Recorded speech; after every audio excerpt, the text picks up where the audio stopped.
How's it going, guys? My name's Wilson. As we all know, Carmelo Anthony did not have his best debut with the Portland Trail Blazers, only scoring 10 points. We all know he's not the Melo of old, and we can't expect him to give us 20 to 25 a night. Those days are long gone. He might even come off the bench at times, and a couple NBA players also have not been what they used to be. With that said, here are 7 NBA players who are no longer able to produce the way they used to. Kentavious Caldwell-Pope. Once viewed as a 3-and-D wing, KCP has been wildly inconsistent, especially with his time in LA. Averaging only 7.1 points on under 44% shooting, he's been better the last couple of games. Some nights, he'll give his team 16 points on 3 triples, other nights, just 2 points on 1 of 6 shooting. Can no longer prove he's capable of starting on a contending team. After being the clear-cut starter from 2015 to 2018, he's still only 26 years old, but the 6'5 shooting guard has reached his ceiling years ago, having his point average decrease every season from 2016 on. Some nights just doesn't have the legs and often takes bad shots. He might be playing well over the last week, but does score a lot of his points in garbage time when the Lakers are blowing teams out. Once the Lakers lose games and he has a bad shooting night, most of the blame will be directed towards him.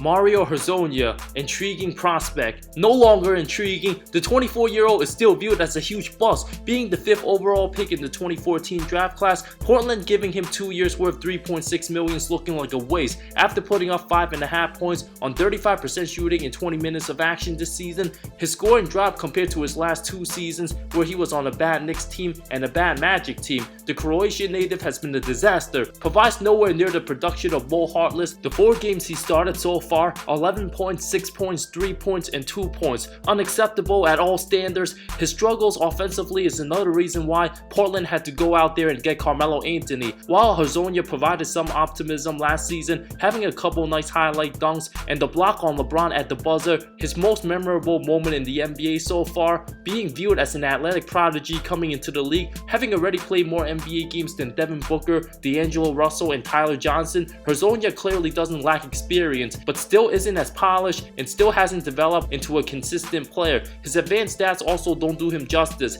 Out of 248 players with 200 plus games played from 2015-16 to last season, Mario was 246 in win shares per 48 minutes, 228 in PER, and 239 in BPM. Him being intriguing would be a huge overstatement. Trevor Ariza, a win now 3-and-D swingman, pretty much wasting the latter part of his career on an average team. Ariza for years has been talked about as an X factor in helping a contender go far with his great 3-point shooting and defense, viewed as a 6'8 3-and-D guy with great length, athleticism, and being able to finish strong in transition as the perfect complementary piece. Regarded as the X factor to many teams, he spent 4 straight seasons starting with the Rockets, but left in summer 2018 for a $15 million deal to the struggling Phoenix Suns, which was a disaster at all levels. After just 26 games underproducing, Phoenix sent him to Washington for a younger and better Kelly Oubre Jr. Ariza at the time could have been picked up by better teams, but elected to finish his season with the Wizards, starting at the small forward spot, averaged the most points he's had since his previous time with the Wizards in 2013-14. As for this season, the Kings weirdly offered the 34-year-old a 2-year whooping $25 million deal in hopes of snapping a 13-year playoff drought. He's barely producing, averaging a career-low 4.2 points on a pathetic under 36% shooting, certainly declining. Ariza had the first negative defensive box plus minus of his career last season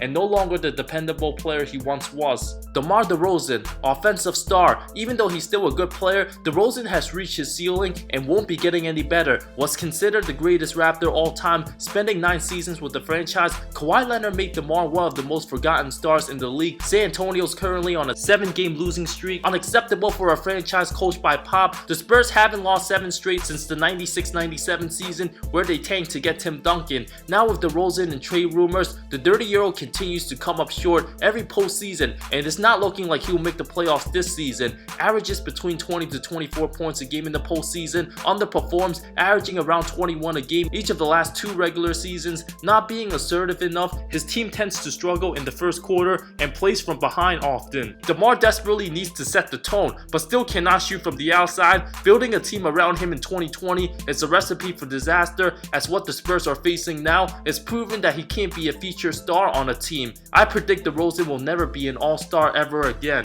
DeAndre Jordan, interior anchor. The biggest regret the Nets made in free agency was giving DJ a whooping 4-year $40 million contract, where the 31-year-old has clearly slowed down, was already declining as of last season, where he didn't fit well with Dallas and underperformed with the Knicks. Without him on the floor, both teams were better defensively. Having a couple rebounding titles and making multiple defensive teams in the past, those days are long gone. No longer much of a threat when opposing players attack the basket. DJ has been way slower on his feet, cannot jump and dunk on guys like he used to. Coming off the bench for Jared Allen, Brooklyn remains one of the worst defensive teams in the league, and DJ's presence in the small rotation doesn't make them better. His contract will be hard to swallow the next 3.5 years. Al-Farouq Aminu, versatile defensive-minded forward. Orlando giving him a 3-year deal worth $29 million never made any sense. The team struggles to gain any kind of offensive rhythm this season, having the worst season of his career so far, averaging just under 5 points on a terrible 32% shooting from the field. Aminu started just 2 of his first 13 games after being a starter for the Blazers the last 4 seasons. The 29-year-old seems to be losing a huge step in his game,